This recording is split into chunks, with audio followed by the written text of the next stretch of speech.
911, what's your emergency?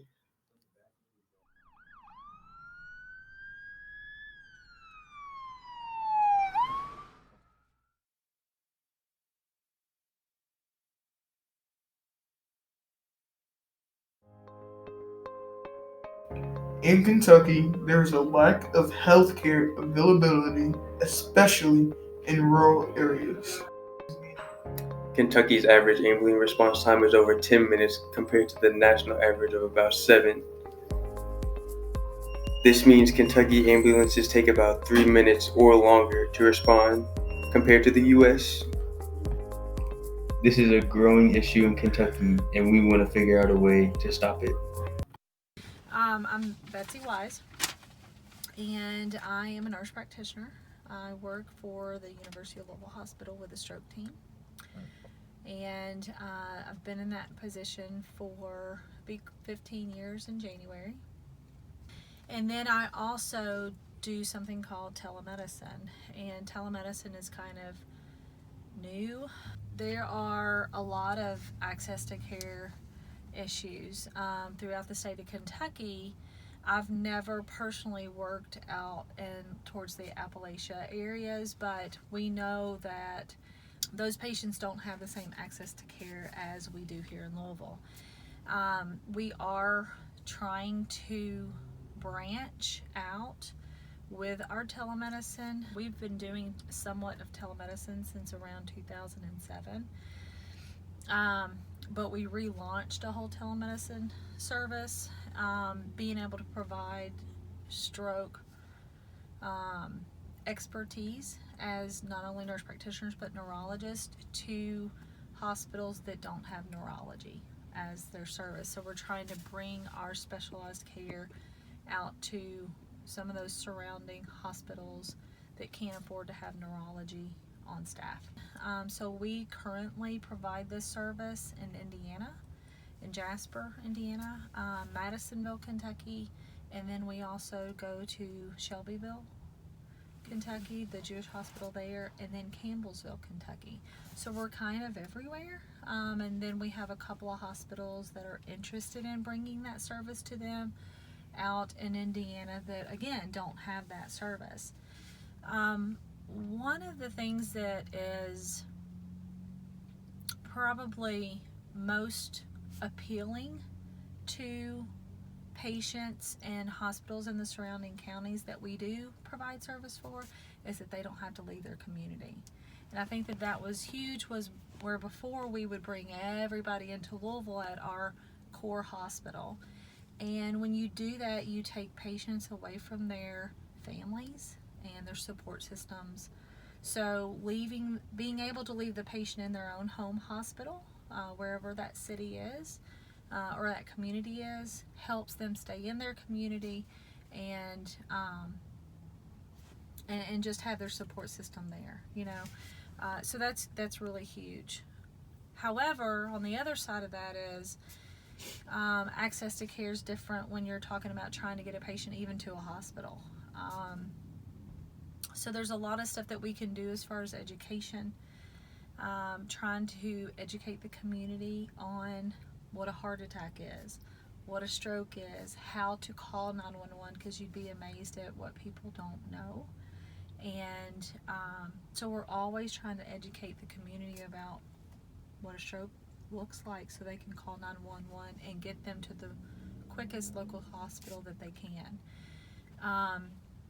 Some of the other kind of fun things that I do is there's a new type of pre-hospital system called Mobile Stroke Unit that's in about 14 cities across the country, and it's special ambulances that have a CT machine in the ambulance, and instead of waiting for the stroke patient to be picked up way out in the community and brought to the hospital, the stroke ambulance goes to the patient and we can start assessing the patient and doing the initial CAT scan, which is a very important test to do very early.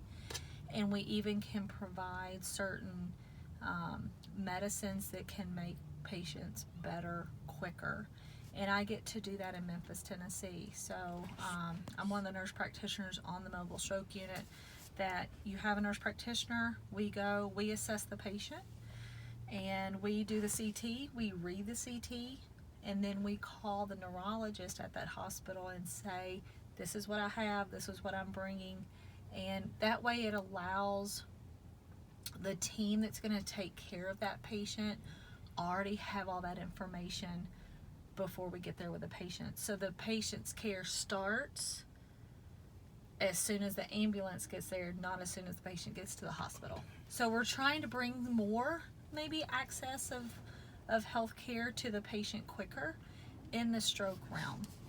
But that's very one small piece of healthcare, right? I only do stroke. It's not heart attack. It's not. Now there are ambulances that already do EKGs and try to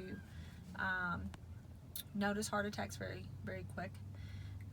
But it's still the biggest thing that we can do is probably education to the patient, because if they don't call for help, then you're not starting their health care. Does that make sense? Yeah. So the healthcare system doesn't start until the patient accesses the healthcare. And so that's one thing that we can continue to do is try to educate. We go to middle schools, elementary schools now. We start educating kids about what strokes look like very early, because our stroke population is becoming younger and younger. When I first started as a nurse, most patients that had a stroke were older, in their 70s and 80s. Most of the time we're having them in the 30s, 40s, and 50s now. So it's like the age of your mom, right? And you're in high school. So we really need to be educating kids in school what strokes look like, so they know how to call 911.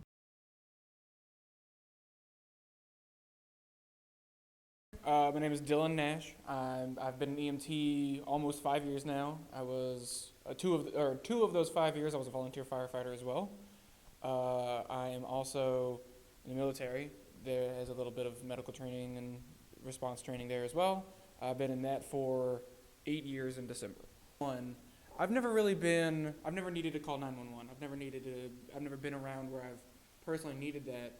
But in the military side, I've had a couple times where buddies of mine will, like, from the heat or something, they'll just pass out.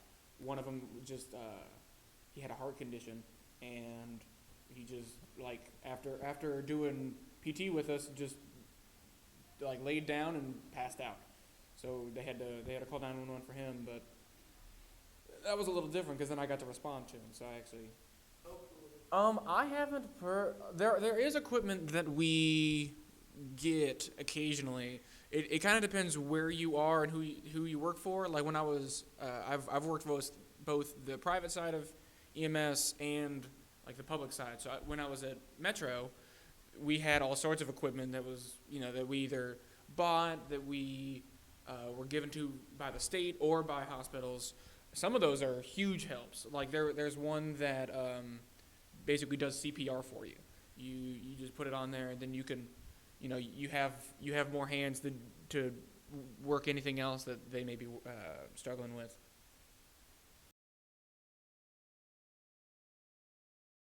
The best thing you can do is give them space. The worst thing when you're at a scene is like people crowding around you or think that they can, they can contribute in some way. Really, most EMS providers will, like, regardless of what you can provide, unless you have like a certification of like, here I'm a doctor, they need to be in control of the situation. So space is easily the biggest one. Every now and then, for example, there's like if we're called to like a diabetes patient, weirdly enough, one of the most helpful things you can do is make them a sandwich.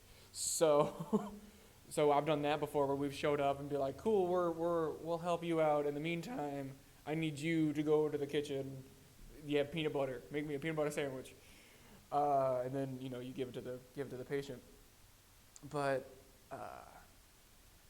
It's really tough. A lot of family members want to jump in and want to help out, but usually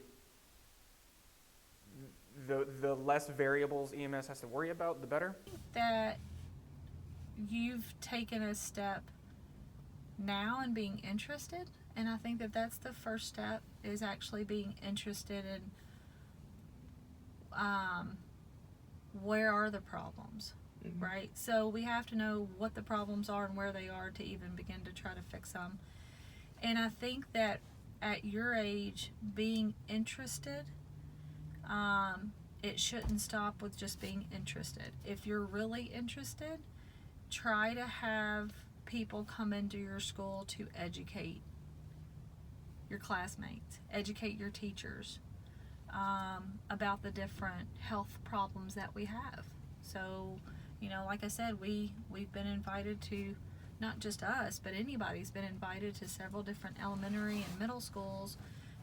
Never been in a high school before, you know, and y'all are about to get out, and you know, if you don't take care of yourself, you're the ones that are closer to having high blood pressure and obesity and some of these healthcare problems. So I really do think that getting as much education as you can to not only yourself, your family, you know, encouraging, if you're in a church group, encouraging your church to have like a health fair.